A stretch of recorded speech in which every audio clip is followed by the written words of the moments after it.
Welcome to Ratna's recipes. నేను ఈరోజు ఆలు వంకాయ కూర చేసి చూపిస్తున్నాను. చూడండి, ఈ విధంగా ట్రై చేయండి. చాలా సింపుల్గా చేసుకునే రెసిపీ ఇది.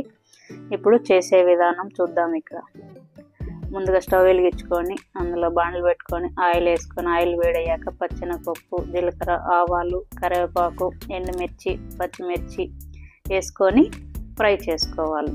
అవి కొంచెం ఫ్రై అయ్యాక సన్నగా కట్ చేసుకున్న ఉల్లిపాయ ముక్కలు వేసుకోవాలి. అవి వేసుకొని బాగా కొంచెం ఫ్రై చేసుకోవాలి. కొంచెం ఫ్రై అయ్యాక అల్లం వెల్లుల్లి పేస్ట్ వేసుకోవాలి. అల్లం వెల్లుల్లి పేస్ట్ వేసుకున్నాక అది కొంచెం బాగా ఫ్రై చేసుకోవాలి. ఫ్రై చేసుకొని సన్నగా కట్ చేసి ఆలుగడ్డలు ముక్కలు వేసుకోవాలి. అవి కొంచెం బాగా కలుపుకోవాలి. అవి బాగా కలుపుకొని మూత పెట్టుకొని మగ్గించుకోవాలి.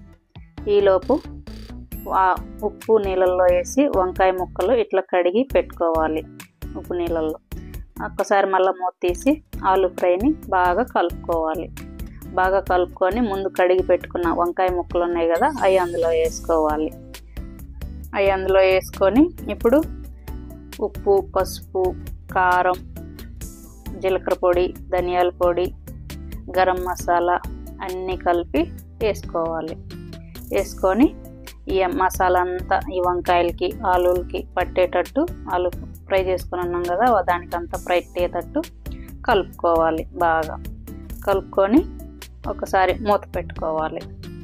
మూత పెట్టుకొని అవి కొంచెం మగ్గే వరకు మధ్య మధ్యలో కలుపుకుంటూ అట్లా అడుగంటకుండా మీడియంలో సిమ్లో పెట్టుకోవాలి. ఇది చేసేటప్పుడు అట్లా మధ్యలో సెంటర్ చేసుకొని సన్నగా కట్ చేసుకుని టమాటా ముక్కలు వేసుకోవాలి. వేసుకొని అవన్నీ అట్లా లోపలికి స్టఫ్ లాగా చేసుకొని వంకాయల ముక్కలన్నీ అట్లా పైన అనుకొని మూత పెట్టుకోవాలి. మూత పెట్టి మగ్గించుకోవాలి. కొంచెం మగ్గిన తర్వాత ఒక్కసారి మూత తీసి ఆ టమాటా ముక్కలు వేసున్నాం కదా దాన్ని అంతా బాగా అట్లా అంటే మనకి బాగా గ్రేవీ లాగా తయారవుతుంది అన్నమాట. అట్లా దాన్ని అంతా మళ్ళీ ఒక్కసారి బాగా కలుపుకొని మళ్ళీ మూత పెట్టుకోవాలి. మూత పెట్టుకొని మళ్ళీ ఒక్కసారి మూత తీసుకొని మధ్యలో అట్లా అంతా కలుపుకొని అడుగంటకుండా మళ్ళీ చుట్టుపక్కల అంతా కలుపుకొని మళ్ళీ మూత పెట్టుకొని మగ్గించుకోవాలి. అట్లా మగ్గుతూ ఉన్నప్పుడు మళ్ళీ మూత తీసి ఇప్పుడు కాకరకాయ ఫ్రైలు చేసినప్పుడు పొడి చేసి పెట్టాను కదా, పుట్నాల పప్పు పొడి, గన్పొడి అంటారు దీన్ని. ఆ పొడి వేసుకొని బాగా కలుపుకోవాలి. పొడి ఆ మసాలా అంతా ముక్కలకు పట్టేటట్టు ఈక్వల్గా కలుపుకొని ఇప్పుడు వంకాయ ముక్క అట్లా ఉత్తామంటే మనకు అట్లా ఉడికిందంటే ఉడికినట్లు. అట్లా అయినాక కొత్తిమీర వేసుకొని సర్వ్ చేసుకుంటే వంకాయ రోటీలోకి, రైస్లోకి చాలా బాగుంటుంది. రెడీ వంకాయ కర్రీ. ఇదే విధంగా ట్రై చేసి ఎలా వచ్చిందో చెప్పండి కామెంట్లో. లైక్ చేయండి, షేర్ చేయండి, సబ్స్క్రైబ్ చేసుకోండి. Thank you.